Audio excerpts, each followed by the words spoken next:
Yeah.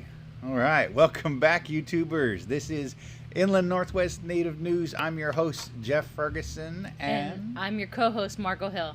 all right, thank you once again for joining us. It is Wednesday, January 6, 2021, and we are still amidst a COVID, and we're still amidst technical difficulties. You know, often in the newsroom, there's entire staff that run all the equipment, that queue up the reader board, and it's just Jeff and I, and Jeff has to do all the technical work. So we're doing our best to go out and do the research and get the stories and bring them to you. So if we have a little bit of a glitch now and then, it's just because we're the team. That's it. Yeah, so I don't know if we have to apologize for that or not. So anyhow, we thank you once again for joining us. This is Inland Northwest Native News. If this is your first time joining us, we'd like to thank you for tuning in. We'd like to say Lemlemsh. We cover news and events for 11 tribes of the Inland Northwest, here as far east as the Blackfeet, all the way up to the Kootenai of Idaho and Kalispell, over to the Yakima and Colvilles on the west side, down south to the Umatilla and Warm Springs, all the way on up to the Coeur d'Alenes, the Spokanes, the Colvilles, the Salish, Kootenai as well. 11 tribes, and we're trying to get it all in. There's a lot to cover. We're really just trying to fill that gap that mainstream media has missed for so many years, and we're really kind of loving it. It's a lot of fun. There's a lot of great stories. It's really inspiring to see all the wonderful things happening. It is another great day to be Indigenous. So we want to invite you to join us Monday, Wednesday, and Friday, 8 to 8:30.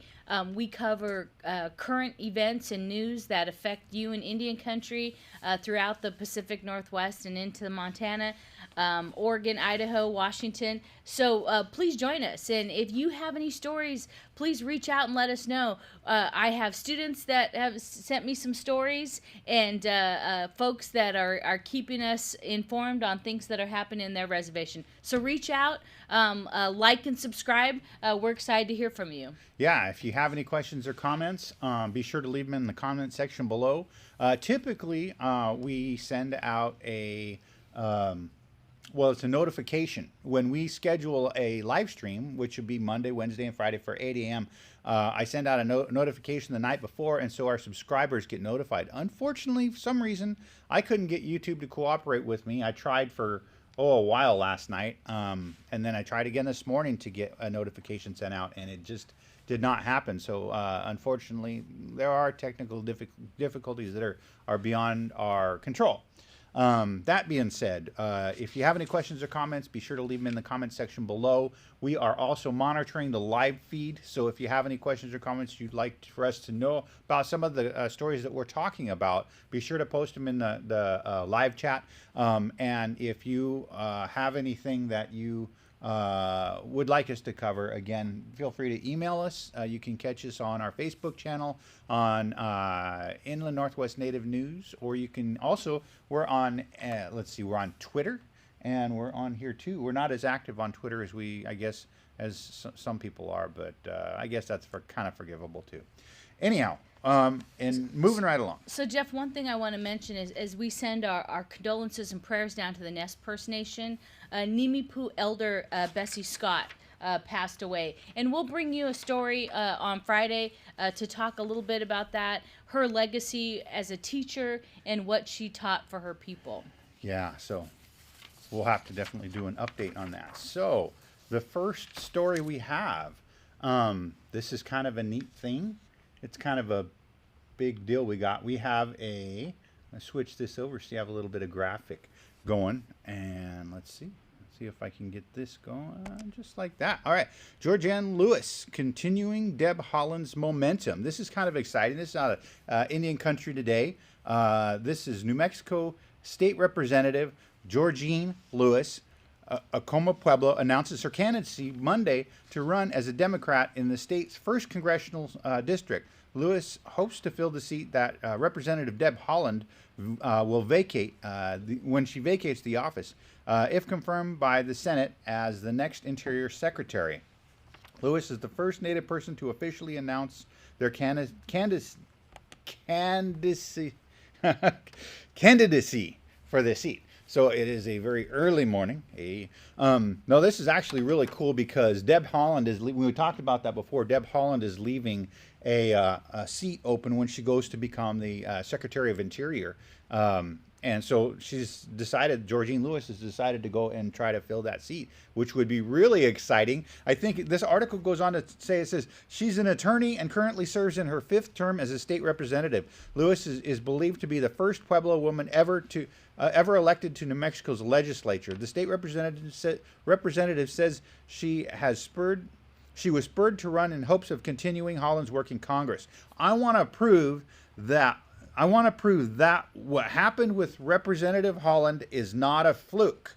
It's not a fluke. It's not a fluke. It's not a fluke. I think that's probably the greatest reason I've heard for any candidate to run in quite a while. If you look at Indian people and you look at this past election, we were poised in a position where Indian country in Arizona really could have been a deciding factor for it was kind of amazing. We had with less than 2% of the general population, this kind of gerrymandering thing that's been gone in so many different directions, it kind of came back around. And so it was really neat to be able to see when it came down to it, we're all looking at Arizona going, holy cow, look at all these natives that came out to vote. Look at the sway that Indian country is having on a national election. And that's why I push. When we have a chance to vote, get out and vote. Get out and vote. Elect your county commissioners, your city mayors, everybody, your city council. Anytime you can get a native ally in a position of power, get out and do it, because you can see from this last election and this story right here how impactful it is. You know, we got Deborah Haaland, and now she's going into Secretary of Interior, and that opens up another seat for another Native woman, which is really exciting. Super exciting. Georgene Louis at Acoma Pueblo, you know, they're very traditional folks. Their traditional home site is up on a mesa, and so it's real exciting to see traditional Native folks in there running for office. She served, as Jeff said, as attorney. Our next story, we want to talk about 29 tribes here in the state of Washington suing to stop the relocation of rare documents. You know, this information really shouldn't leave the Pacific Northwest. It would be a loss to tribal nations and would be a loss to, you know, really all the Pacific Northwest. So out of the Associated Press, we have a story, Washington, Oregon, and more than 24 tribes and cultural groups from the Northwest are suing the federal government to stop the sale of the National Archives building in Seattle, a plan that would force the relocation of millions of invaluable historical records from, you know, California to Missouri. The government is planning to sell the vast warehouse, and under law, it's aimed at relocating and unloading excessive federal property. But the lawsuit filed by the U.S. District Court Monday says the building is anything but excess, right? It contains irreplaceable documents dating to the 1840s and is used all the time for research, everything from tribal history to Japanese internment, and, you know, during the World War II to fur seal hunts from remote Alaskan islands. So this is really the DNA of the region. This was a statement by Washington Attorney General Bob Ferguson. He told online news conference Monday, these are documents that are not digitized. Moving them 1,000 miles away would essentially eliminate public access to these critical documents.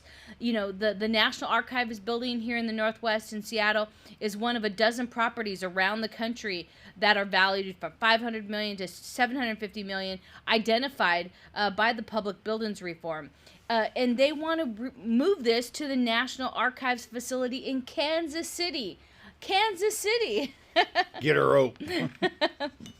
So we're hoping, you know, tribes are standing with the Attorney General Bob Ferguson to keep those documents here. You know, Jeff, I had a reporter call me right here in Spokane asking about the tribe stance. You know, I served as a tribal attorney, and tribes just don't have the ability to maintain these important records that go back hundreds of years. Yeah, it's really, it's tough. You know, tribes have tried to do this.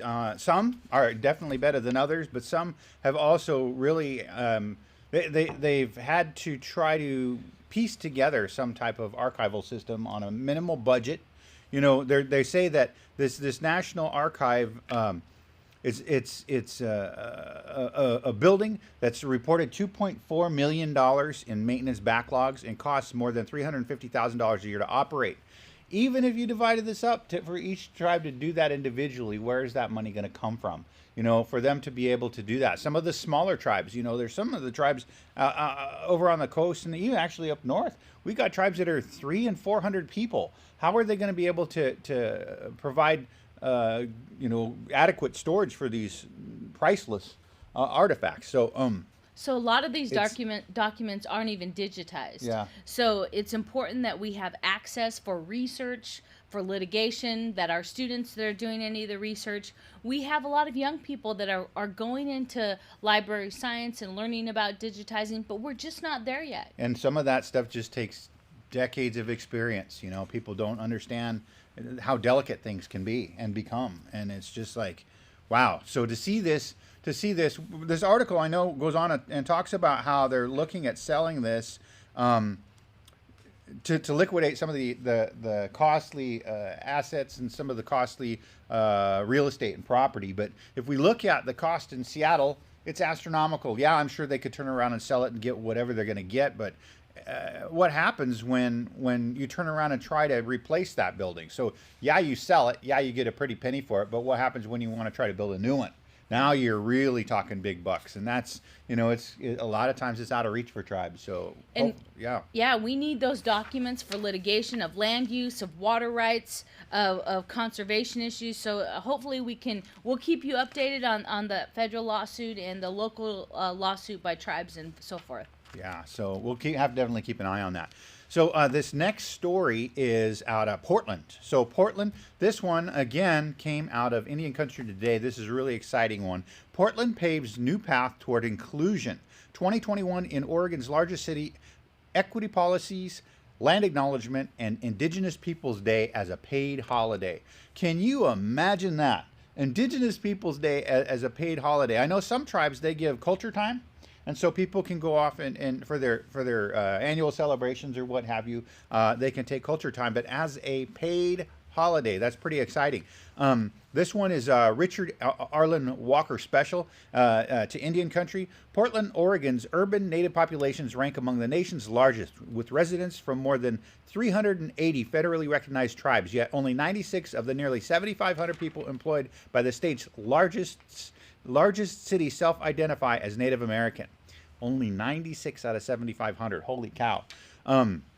The Native Americans also face deeper economic challenges in Portland when compared to other communities of color, according to a recent city resolution. Now the city is taking steps to change that with a sweeping new series of directives, including plans to adopt a formal land acknowledgement, a rarity for a major U.S. city. Now, we talked about this before, so this article is very in-depth, and it's a couple pages long. I'm not going to go into it. I want to cover a couple really quick of the things that were covered, but there's a section in here we're going to talk about real shortly with Deep Pigsley, so the Siletz tribe. So, but what I want to talk about is a land acknowledgement. When we start looking at land acknowledgement, it is something that is so rarely done. If you look at all of the different things that happen in all the different places, if you look at where we sit right here in this studio, where you're sitting at home right now, wherever you are in the United States of America, you're on Indian land. And most people don't know what tribe it was, or what band it was, or when the last time it was inhabited by indigenous people. And that's so important as far as the history goes, because if you totally wash that away, there goes the history. Where's the truth in that? So we end up starting our history from a couple hundred years ago, or 300 or 400 years ago, when the history has been there for 10,000 years. And so there's a huge chunk that's just being overlooked. But the land acknowledgement is a great thing. I know we drafted a letter, and we're trying to get a push to get land acknowledgements at all of the highway signs going into the cities in Washington State. I thought this was a really good idea.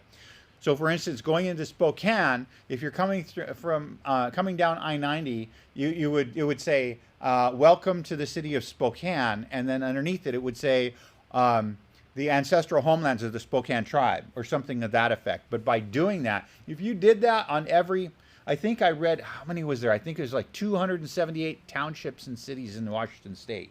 And if you did that on every one, and as you went into Seattle, the ancestral homelands of the Duwamish, or if you go into any of these other ones, Port Angeles, if it's Lower Elwha or Jamestown, S'Klallam, as you're passing through, if you saw that on every sign, everybody knew that and saw that on every sign as they came into every town and every city, welcome to the ancestral homeland.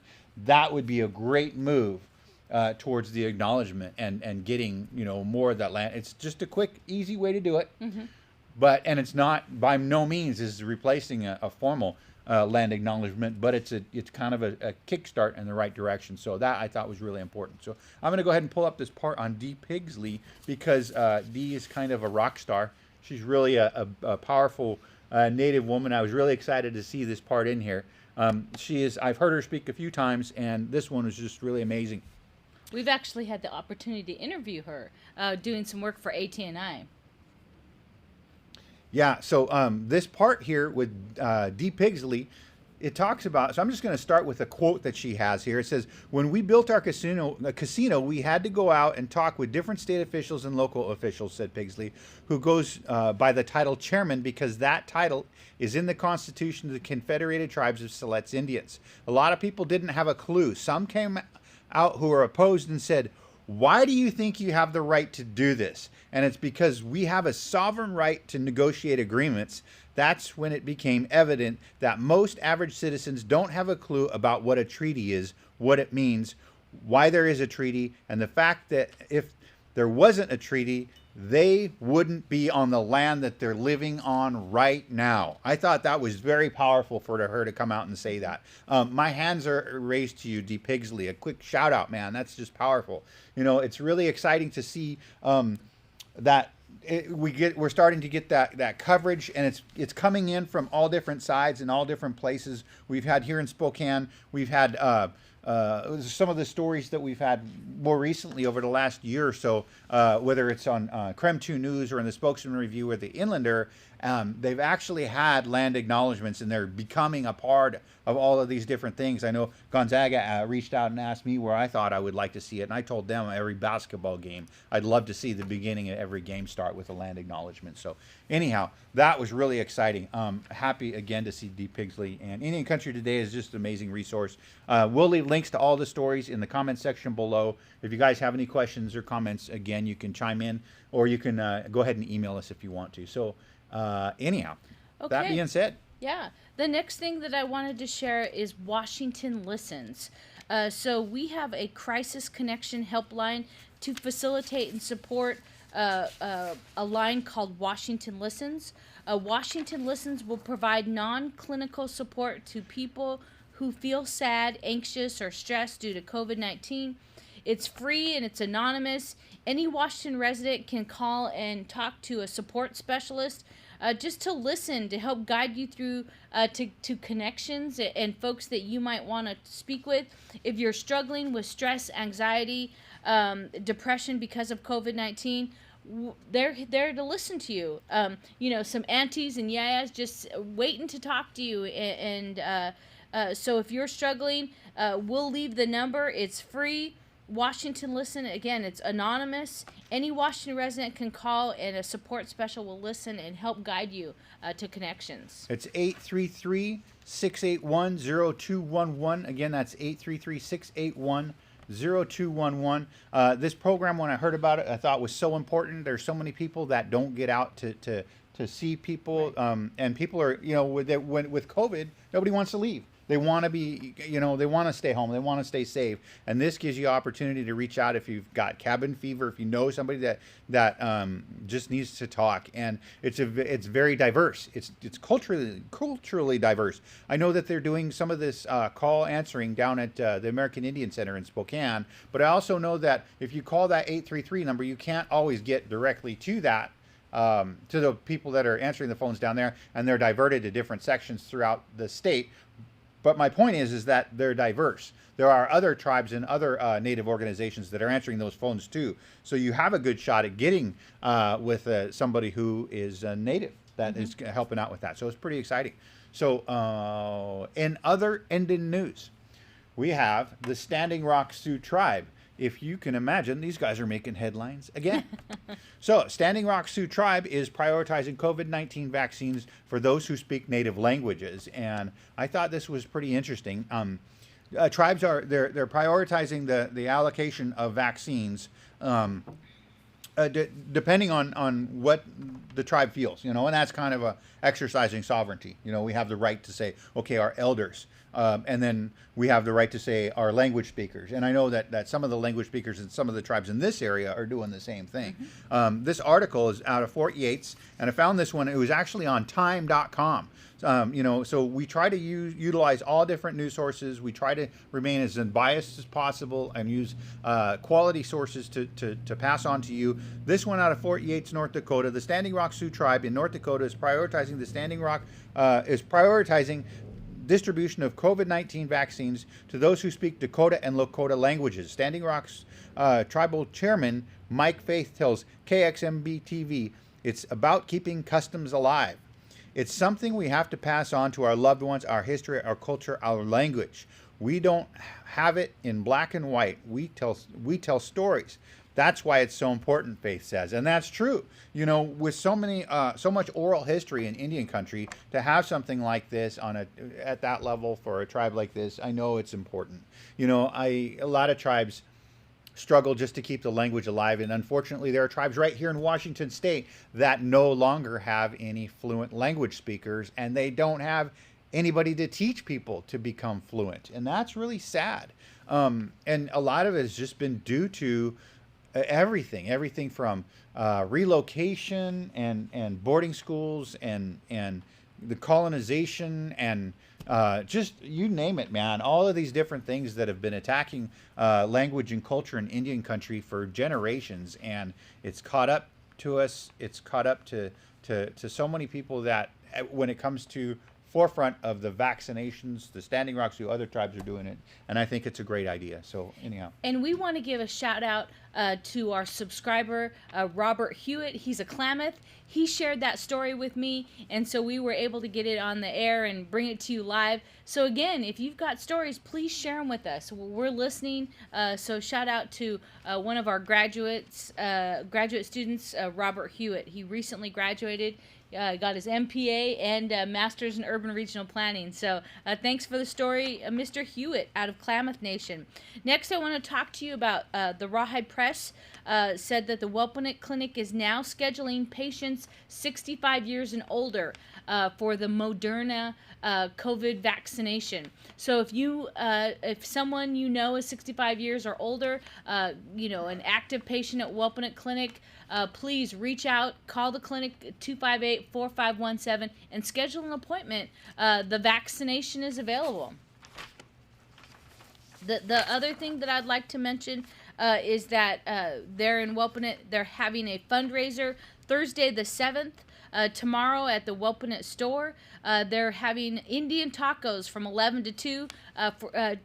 One of our tribal citizens, Cheech Dennison, unexpectedly passed away on December 25th, leaving behind his wife, Lori. We were shocked and saddened by the loss, and we're just not financially prepared like many of us, Jeff. And so the community there is holding a fundraiser for Cheech and his family.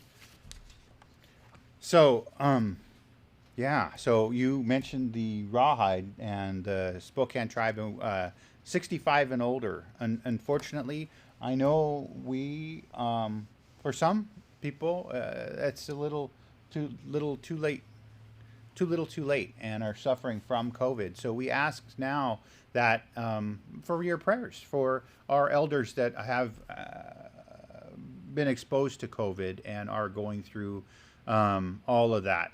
Some people are hit a lot harder than others, and some of them right now, I know we have people that are in critical care locally due to COVID, indigenous people, and so we ask you to say a prayer for them.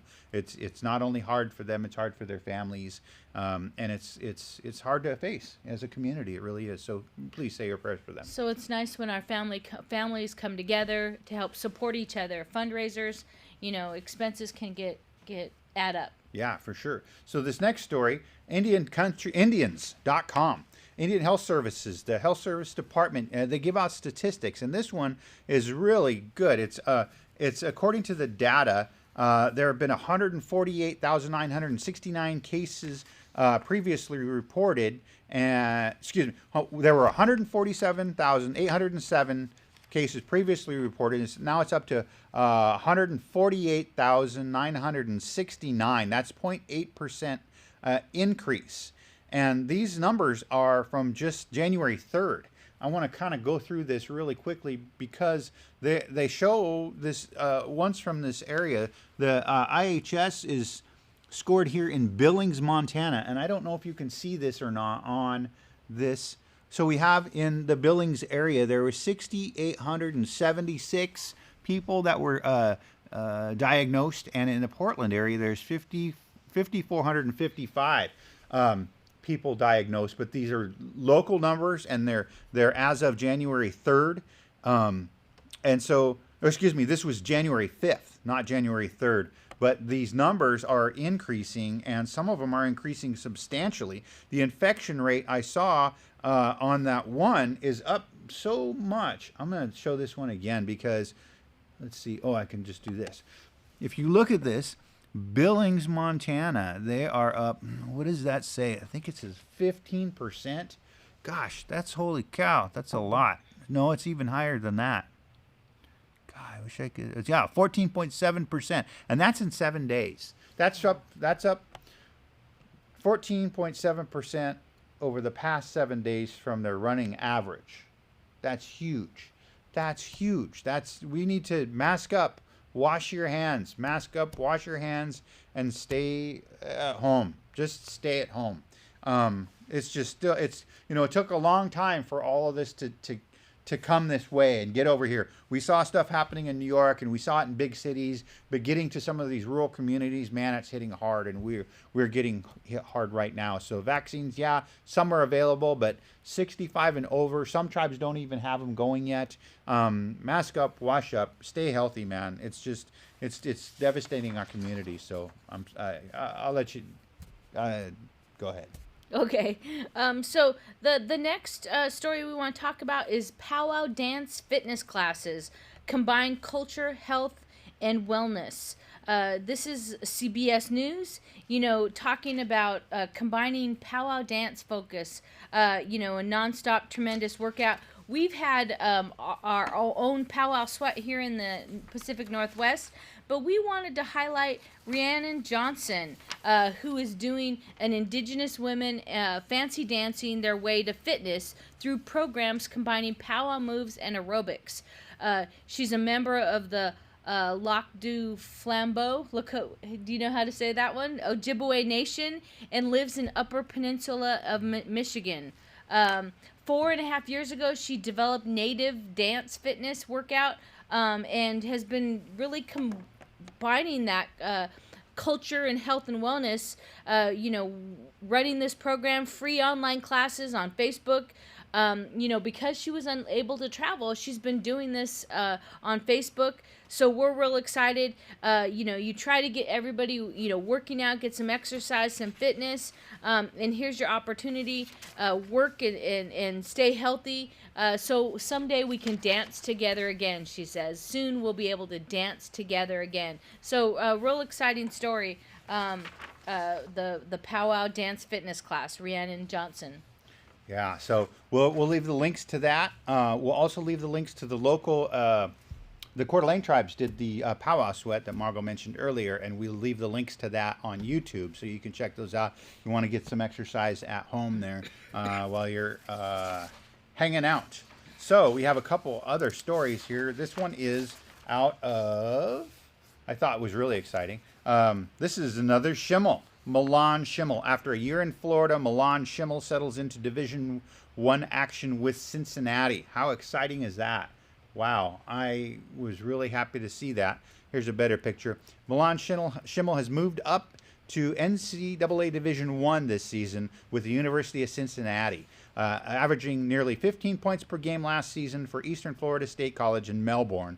Milan Schimmel has moved up to NCAA Division I in this season with the University of Cincinnati. As of December 22nd, Schimmel, a Umatilla, has started 5 of the Bearcats' 6 games. So they got her starting out and ran 5 out of the 6 games. She's averaging nearly 30 minutes per game, which is third highest on the squad. She averages 4.8 points and 3.2 rebounds on a squad that relies on Lamar Thomas for much of its scoring. Thomas is averaging 28 points. The next closest player is averaging 8 points. Schimmel scored 8 points in her debut, a 73-67 win against Northern Kentucky. Since then, the Bearcats have dropped to 5 in a row. Schimmel, a guard, has 7 points against Marquette and a team-high 4 assists against East Carolina. Cincinnati plays in an American conference. The team will be in Florida twice in January. First, the Bearcats will be facing University of Central Florida on January 17th in Orlando, and January 30th, the Bearcats will be traveling to Tampa to square off against the University of Southern Florida. Schimmel from Oregon is with her 3rd team in as many years. She began her collegiate career at Hutchinson Community College in Kansas before transferring to Eastern Florida. She has 2 years of eligibility remaining. She is the younger sister of former University of Louisville standout Shoni and Jude Schimmel. Younger sisters Shoni and Jude Schimmel, who drew a huge following in Indian country during their careers. Now, we caught up with Shoni Schimmel down at Hoop Fest here. That was really fun, really exciting. And man, it was exciting to watch her take her team all the way to the championships. That was really exciting. We have another Schimmel in there. I saw that one late last night. I was like, we got to throw it in. We got to put it in. So that's really exciting. And this, to me, was really inspirational in a lot of ways. But one was because she started out in a community college. Just because you don't go Division I right out of high school doesn't mean you won't make it to Division I. And with the WNBA, and all these opportunities out there, you know, expansions and coaching opportunities, and some of these athletes go into therapy. They do all sorts of different things, you know, medicine. So it's a really exciting. If you're interested in b-ball, these gals have really kind of paved the way for Indian women. So be sure to check them out. So anyhow, So Jeff, another story that we want to close out with: Mackenzie Scott gifts Blackfeet Community College the largest donation in school history. So this is a story brought by Laura Shear. As part of the National Giving Campaign, philanthropist Mackenzie Scott recently gifted the Blackfeet Community College its largest donation in school history. It was just unbelievable, said Carla Bird of the Blackfeet Community College president. The donation, she's now not allowed to release the amount, but you know, this donation is enough to ensure long-term success of the school. You know, the Board of Trustees and the administration are working on a specific plan on how they're going to spend those funds. But we're excited. Thank you, Mackenzie Scott. It's unrestricted. The really nice thing about the funds, so the college can really take time to identify their priorities and think about the best use of the funds. You know, they want to use data so it's informed decision making, and really make the best decisions for the long-term viability of the college students there. So Scott's donation, you know, it's just, like I said, you know, unrestricted. So a lot of times the funds that come into Indian country, there's earmarks or there's deadlines and timelines that make it really hard to do good planning. You know, and Jeff, we're all about good planning. So it's really nice. A shout out to Mackenzie Scott.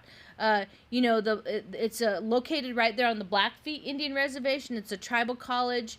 You know, and these giving campaigns really are a big deal for Indian country. It is a big deal. And for those of you that don't know, so first of all, this article came out of the Missoulian, and it was posted. We saw it on the Red Eagle Soaring Facebook page. So quick shout out to Red Eagle Soaring and my buddy Russell Brooks. Good job out there, bro. Thanks for sharing that with us. But Mackenzie Scott, if you don't know, that's Jeff Bezos' ex. So it says in this article that when she divorced, that she got crazy money. I saw it earlier. It's like $59 billion. is what she ended up with. And so she went on this crazy giving campaign, 384 ways to help. She, across 50 states, she detailed how she gifted more than $4 billion. And this pandemic has been a wrecking ball in the lives of Americans already struggling. Scott wrote in a blog post, economic losses and health outcomes alike have been worse for women, for people of color, and for people living in poverty. Meanwhile, it has substantially increased the wealth for billionaires. So the combined wealth accumulated, I heard, is like $1 trillion. It's been crazy for the billionaires.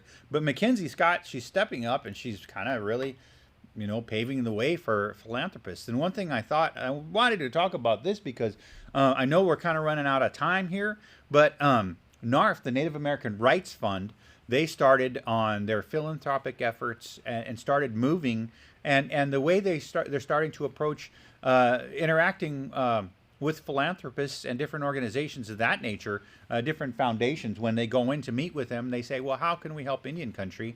And, you know, when we look at Indian country, we're less than 2%. But the statistics that the Native American Rights Foundation found is that as less than 2%, we should be receiving like 1.7% of all philanthropic efforts nationwide. If all things being equal and every group got their equal fair share. Instead, we're getting less than 1/10 of 1%. Wow. 1/10 of 1%. So if every philanthropic organization out there decided to equal the playing field and just gave the 1.7% or 1.8% what Indian country represents, that would mean we would receive 17 to 18 times as much money from them as we normally do. And so they started going into these meetings and they started talking about how they would say, well, you know, you tribes have these casinos. Can't your casinos fund these projects that you're doing? And their rebuttal is, well, seeing how your foundation has gained most of its wealth from stolen natural lands and stolen natural resources, we think your programs are the ones that should be funding our programs, or at least ponying up to the 1.7 or 1.8% that we represent to level the playing field. And this is a step in that direction, and this is coming from billionaires. This is great. So it's a fallacy to believe that casinos are everywhere in Indian country. Mm-hmm. You know, there are a few tribes that are really successful, that are making money. Most of Indian country still lives in poverty. And so to say that casinos can fund all of our initiatives and efforts really isn't true. And so we're real excited that Mackenzie Scott reached out and gave the money to Blackfeet Community College. Yeah. Before we sign off, Jeff, I just want to wish a happy birthday to Amanda Ree Fox. Give her a shout out, a beautiful inland Northwest native.